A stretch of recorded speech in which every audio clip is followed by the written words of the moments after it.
Welcome to the Wisconsin Vegetable Gardener. I'm Holly Baird. And I'm Joy Baird. And we are at the Garden Expo in Madison, Wisconsin. And it always occurs on the second week in February. So we're going to go on the floor and talk to different companies that represent products, as well as some people that will just share some knowledgeable information that you could benefit from using in your garden. So at an expo, there's presenters that's representing companies, as well as people that's just sharing information. I'm with Rachel, and you are? I'm a graduate student at the Department of Entomology at the UW-Madison. Okay, so we're talking about pollinators, and that's a key element to any backyard garden. Yep. Let's talk about, you talked about the honeybee not being native to the United States, Right. or just to Wisconsin? Yeah, the honeybee is not native to the United States or to North America, more generally. It's native to Europe and Asia.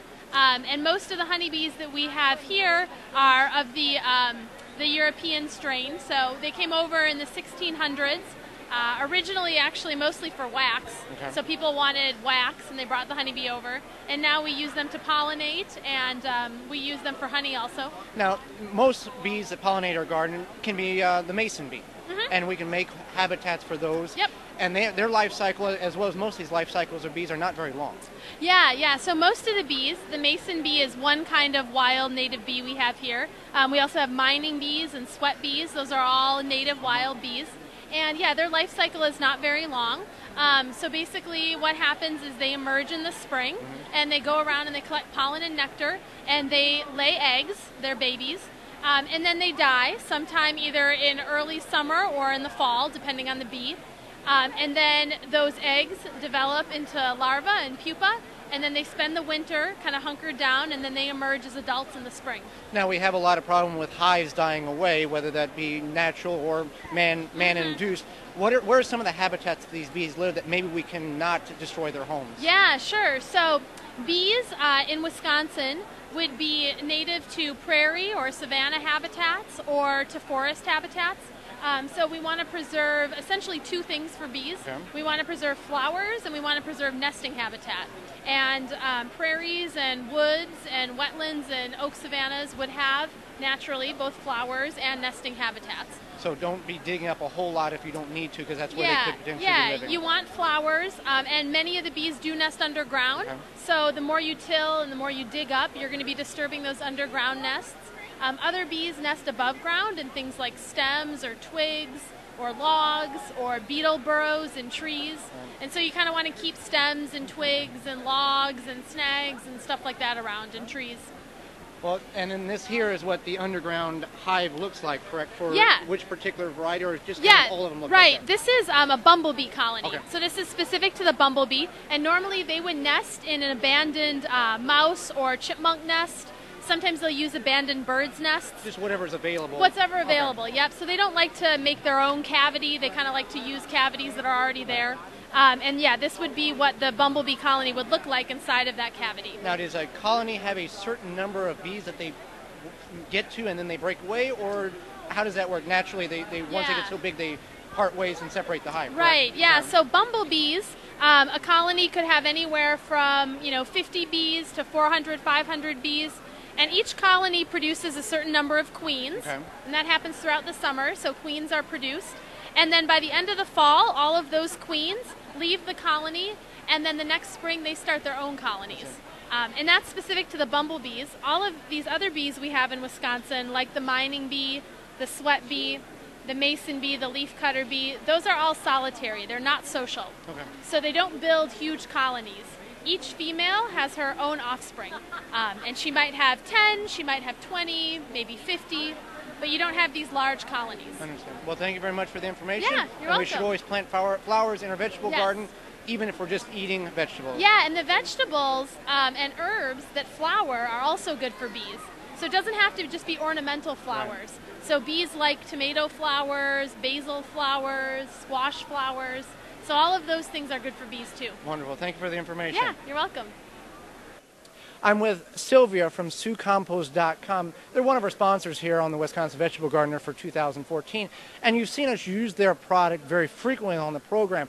Now, one of the things about your company, you're kind of a regional area up here in the Wisconsin, Minnesota area. Correct. For people who are watching the program across the United States and they want to get your product because it's a natural-based product, the leaf compost, how can they get a hold of you, or how can they introduce that into their own local economy and their local home and garden center? So our products are distributed throughout the Midwest, especially in Wisconsin, Right. because obviously our home base Right. is here in Wisconsin. We do have a link on our website as far as where to buy. You can go on there and it has all the little clickable links as far as where your local garden center is going to be. And is there a number that we can call, or somebody can call and maybe get a special order? Yep, Okay. yep. So our phone number is located online. Okay. Otherwise, it is 715-675-5856. Otherwise, yes, please go to our website. There's a lot of information there. You'll find out where to buy it, and that is hsucompost.com. And your plans are to expand that distribution area each and every year that the company Correct. exists? Yeah. Yep, exactly. Now let's talk about one of the products that you have, and it's this stuff here. It's this calm peat. Now, for people who know about peat moss, they kind of feel that it may not be the most renewable resource available, but this is a Correct. unique kind of product that you have here. Correct. So as people know, peat moss, there is a question if it's really renewable or not. But the bigger thing is that if you've ever had to bust up a bale of peat moss, it's kind of It's an afternoon project. Exactly. Yeah, You're yeah. scratching away and it's flying all over.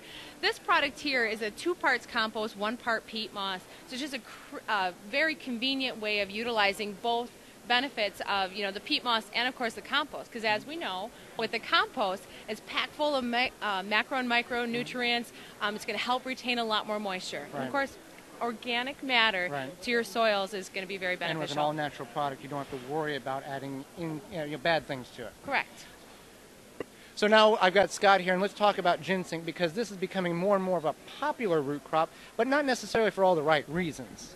Yeah, what it is being an endangered species and a native plant to North America, because of some of the promotion and TV shows and things that are going on right now in the country, it's essentially an endangered species. It's over-harvested, and time and farming techniques just haven't caught up with it. For people who are not familiar with what ginseng is, what is it mainly used for?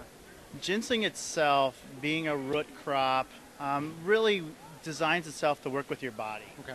The American ginseng version is the cool, soothing, relaxing side of it, and people tend to think it gives me more energy or gets me going, but Like really, a natural energy drink. yeah, Okay. essentially they think it is, but really your brain is working much more efficiently. Okay. Your body's working more efficiently, and from the standpoint of why it's so popular, especially in the Asian countries, is they understand how to use that to their advantage. Now, for people who are still interested in getting ginseng, you guys will have some of this available come this spring, correct? Yep, Sioux supplies both rootlets and stratified seed. The seed has to be taken care of in such a way so that the stratification process needs cold weather and sand. So we both have seed, which is available in August, September for planting, and come spring we will have rootlets, fresh rootlets, and in fall we'll have rootlets again. Most of those are watch the website. We take pre-orders, put you on a list for those because they are in limited supply. Now, with that being, you can ship those anywhere in the continental 48 states, is that correct? Yes, the rootlets we ship second day air on Monday, Tuesdays, and Wednesdays. You get a pound, which is about 16 to 18 rootlets.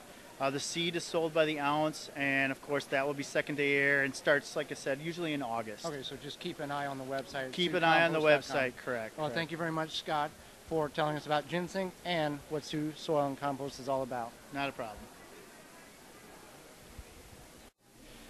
I'm here with David Moffett. That may not be a name that's familiar with you, but the company that he owns is. He's the owner of DollarSeed.com, one of our sponsors, has been with us for many years. Now, David, back whenever you decided to start Dollar Seed, what was your vision for the company back in, what was it, 2008, 2009?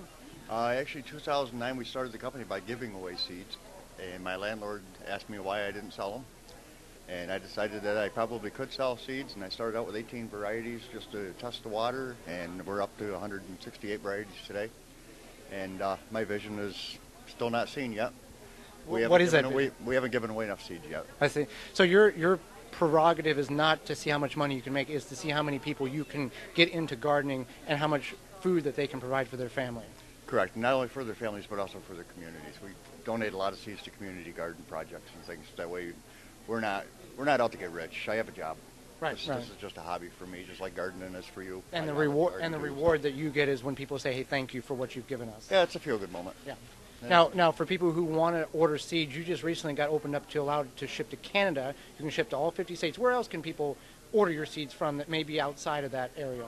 Right now we're set up to work and ship worldwide everywhere that I'm aware of, except for Guam and China. For some reason, they get something back from China. I'm not sure why. If it included a toy, they'd probably accept it. Right. But the shipping and handling, I'm not sure how that's set up right now. I believe that the shipping and handling is set up for Canada, Mexico, and the United Kingdom, and we should be set up worldwide very shortly. But if the website will accept your order, I will ship it for whatever it says I need to ship it for the same price. Wonderful. Out of all the 168 varieties you have on your website, dollarseed.com, what's the most popular one? Or is there one, or is it kind of everything? It changes year to year. Last year it was cilantro. Everybody was pushing cilantro. And believe it or not, this year it has been Clemson sweet watermelon. Lovely. And, you know, if you've never ordered from dollarseed.com, you get a resealable bag. You get to see how many seeds you have. And if the seed pack says 91 tomato seeds, you're probably getting a little bit more than 100 because of the gratitude that David has for the passion and to make sure you can get out in your garden and be successful at it. David, thank you very much. And go to dollarseed.com to get all your organic, non-GMO heirloom seeds. Thank you. Thank you. Yep. Okay, so we are here with Donna, and she is with the Wisconsin Department of Agricultural Trade and Consumer Protection, and she's going to tell us more about the emerald ash borer. So what is the emerald ash borer for people that don't know? The emerald ash borer is an invasive insect. It's an exotic. It came from China. It's been in the country, starting in Michigan, probably for about 20 years or so. We first found it in Wisconsin in 2008, and it is now infested pretty generally through southeastern Wisconsin, and then there's some outlying counties too that are infested. It attacks only ash trees, and it's the larval stage that is the problem. It burrows under the bark of ash trees and essentially destroys the vascular system of the tree so that it can't get water and nutrients up to the leaves. Okay, and how can we prevent the spread of the emerald ash borer? The best thing that people can do is not move wood around the state. And this is good advice not only for emerald ash borer, but all kinds of other insects too, especially the gypsy moth. Oak wilt is another disease, not an insect disease, but another disease that can be spread by carrying firewood around. You need to burn it where you buy it. If you cut trees down on your land, whether you're in an area that's infested or not, you should use the wood right there. State parks and the national forest won't even let you bring wood in from more than, they've just reduced it to 10 miles, I believe, for the state lands. So it's just burn it where you buy it is good advice. You can also buy certified firewood. It will have a label on it that has our department name on it that says certified. Essentially, that's wood that has been heat treated so that there are no pests left in it. They've been destroyed. Okay, great. And say that you feel your tree might be infected or your tree looks sick. What can people do to figure out if it is because of the emerald ash borer? If you live in one of those counties, and we now have 21 counties, I believe, that are under quarantine already because we have found the emerald ash borer there, your best bet is to call a private arborist and get some professional advice and a definite diagnosis. If you live in one of the counties where we have not found it yet, and this is all on our website, if you want to know which counties you need to be in,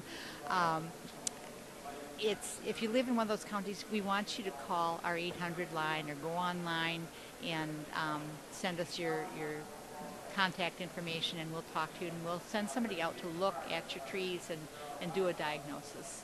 Okay, great. Thank you. And is there anything else that people need to be aware of when it comes to the emerald ash borer? Anything maybe they can do to help besides not spreading the firewood, but maybe if there's like a trap that they can put up or something just to help assist with the prevention of spreading even further? No, the trapping is not an effective mechanism. I don't know that the traps are even available to the general public, but they're really only for monitoring, and they're in pretty limited circulation. It's not a pheromone trap, so it's just sort of a catch-as-catch-can trap. So that's not a good alternative.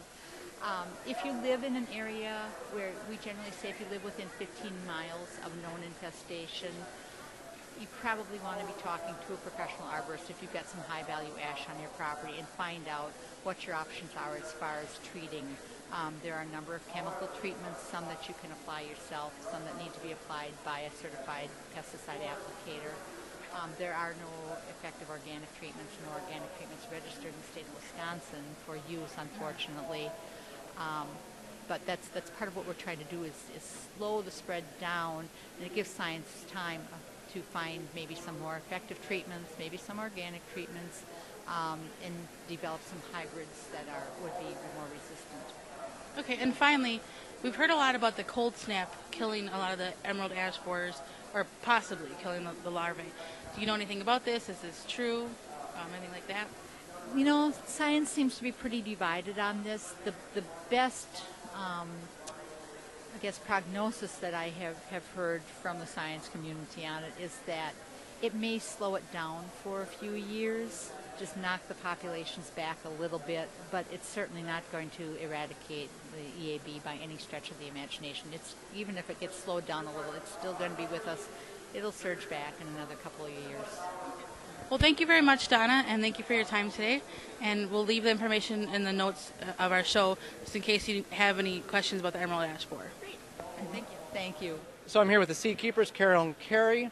The Seed Keeper Company, let's talk about a couple of things you have. You have the Seed Keeper, and it's not just a box. There's a lot of things that you have in the box that's going to make seed saving and planting those seeds that we save very easily. Let's take Yes, absolutely. This is the Seed Keeper Deluxe. So if you take a look, everything that you see on this board is in this handy little bin. A to Z filing, January through December, so you can do some succession and some planting, which we have our boxes loaded, ready to go, because we want to be smarter seed starters. The cards are chock full of information. The D card is the Dirty Hands card. It tells you how to prepare your hands before you go to the garden and how to clean them up when you come back with simple things that you have under your kitchen sink and in your bathroom. No special purchases. And that's the thing I like. It's just not a card with a letter on it. It's actually got valuable information that can help us in the garden. Right, Joey, I bet you didn't know this, but each one of these has an ISBN number, which means that they are registered with the Library of Congress as books. Right. Yep, so that's it. So, Carol, you want to tell about the stuff inside? Sure. We've got about 14 different items in here to help you be successful in the garden seeding your plants. And one of these items is a little seed sorting dish that we really like. And you just simply put your seeds inside this seed sorting dish. If I can get it out, there it is. Put your seeds inside there and you just pick them out one at a time with a seed picker upper or a little toothpick that we like to use. You moisten the end and you get one seed right at a time. And anti-static seed tweezers, plant stakes, and we have seed saving envelopes, a little nail scrubber, which Carrie was talking about for your dirty nails, a marker, a utility clip, a ruler so you can plant your seeds and know your seed depth and distance, and something we developed. Let's talk about the stickers that don't fall off those. Man, this is our invention. It is called the What Did I Plant label. And if anybody's ever planted seeds, you probably use masking tape, watch it fall off and have orphan seedlings that you don't know what they are. Yeah. Oh, are you a cucumber? Cucumber or cantaloupe, those leaves are identical. So we developed these. They stay stuck on a seed tray. You can fit 10 on a seed tray, and there's room to write the plant name, the date you planted it, the time for germination. So if it's lapsed past that time, you can put another seed in there and you know, okay, it's not growing. You can also write other information on here. I like to include, how tall my plant's going to be, what kind of sunlight it should have. So these are our What Did I Plant labels, and these are gold. And all that comes in the Seed Keeper. And the most important part is the Keeper card. This moves as your collection grows, so it keeps your seeds upright and easy to deal with. They're not spilling all out. I love it. I'm telling you, between us, we start more than 1,000 plants from seed. Excuse me. And we run a company, and we have busy families. Yes. So we have to be fast and efficient at it, and we want to get the most out of it. So we have time to preserve it when we're done. Well, let's talk about something that when you're not in the garden, you have a project called the Seed Keeper Project. Yes. And this involves school kids, and this is something we're very passionate about, getting kids involved in the garden. Speak a little bit about what this project's all about. We are too. Well, when we started the Seed Keeper Company, we said that we had to build a mechanism in where we would give back. That was really, really important to us. So at the first anniversary of the Seed Keeper, we heard about a school in Chicago from a garden blogger that had a high school that had a garden, and we went, well, that's really cool. We should send those teachers a Seed Keeper just because they're doing a good thing. And then we went, oh, that's it. So the Seed Keeper Project recognizes school gardens across the country. We recognize gardens in all 50 states and the District of Columbia. We recognize more than 150 schools, and our project has been recognized by the U.S. Department of Education. Well, that's a wonderful thing. So it is cool, and it's going on right now. Like us on Facebook, follow us on Twitter. On Facebook, we're The Seed Keeper Company. On Twitter, we are At Seed Keeper Co. and follow us, because the whole point is we do the rewarding with a home farmer and a certificate, but we want you, the people out in the community, to nominate the schools. So it's going alphabetically this time. We've finessed this, so now we're working it each week for 5 weeks, 10 states. So we're in week 1 right now. So for people who want to find out more about the products you have available, how can they find you on the web? Well, we encourage them to go to www.seedkeepercompanyspelledout.com, and you can find all of our items there. Well, thank you, ladies. You're doing a magnificent job encouraging kids to get in the garden. We think it's important. It's a lost art that we hope to help them find again. Absolutely. Thank you. Thank you. Thank you. I'm with Clifford from Pat's Maple and Honey Farm. Now, you're located in Pound, Wisconsin. Let's talk about some of the different varieties of honey you have available. You were talking about the buckwheat honey, and for people who may not understand what that is, explain what that buckwheat honey is, why that's so important to maybe people to buy or try to make. Buckwheat is very high in antioxidants. We have a chart here that measures antioxidants in honey. There's about 10, 15 different flavors, are natural honey sources, and the buckwheat is the highest in the antioxidant scale on any of the honeys that we got here. We raise our own buckwheat. We have like about 50 acres of buckwheat that we plant. We put 50 hives of bees right out on the buckwheat, so we produce a lot of our own buckwheat honey. Now, correct me if I'm wrong, if the bees have the buckwheat or flowers available, they're not going to go beyond that area. They're going to stay where all that's concentrated at, correct? Generally, the bees stay right close wherever they can gather nectar. Okay. And if they don't have anything close by, they just keep on going further and further. They'll go up to 2-3 miles with no problem at all if there is no nectar near where their hives are. Now, we spoke about this earlier, that real honey crystallizes. The stuff you get in the store, we're finding more and more that's not really honey. Well, what you're finding in the store, there's a lot of imported stuff coming in, and because of the imported tariffs and so forth, a lot of that honey is adulterated, what they call. They're basically mixing it with corn syrup, and it's hard to detect corn syrup in honey. All of our honeys are raw unprocessed. We do our own processing. We do not pasteurize our honey. It's raw, unprocessed honey. Now, for the people who are maybe thinking of getting a beehive or honey making or what would be your biggest tip with all the years of experience that you've been in making honey? What's your biggest tip for a beehiver? Well, what we're finding right now is there's a real big problem. It's basically a worldwide problem, and it's with all the insecticides, the herbicides, the pesticides that are being used, and now they're finding these GMO plants are producing a natural poison, which is weakening the bee's immune system, and it's hard for the bees to survive. What we're finding is a lot of the bees are flying away and become disoriented and do not come back. And it's basically weakening the bee's immune system. So right now is probably the worst time that in the history of beekeeping to get into beekeeping, but there's a positive side to it. To find yourself a location, get away from these GMO plants and get away from areas where they do a lot of spraying and so forth, getting back to the natural way of taking care of things. And even if you don't have bees, it gives another point to why you should be organic gardener and not use synthetic fertilizers. That is correct. Thank you very much, Cliff, for the information. You're welcome. Have a good day.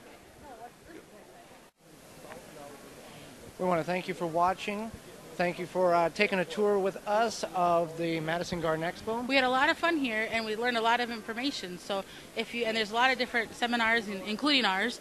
So if you ever want to check it out, feel free. It's a lot of fun. We also want to thank any of you who are watching that joined us in our 2 seminars. Join us again next time for more organic gardening and food preserving. I'm Joy Baird. And I'm Holly Baird. And this has been the Wisconsin Vegetable Gardener. For more information, please visit thewwisconsinvegetablegardener.com.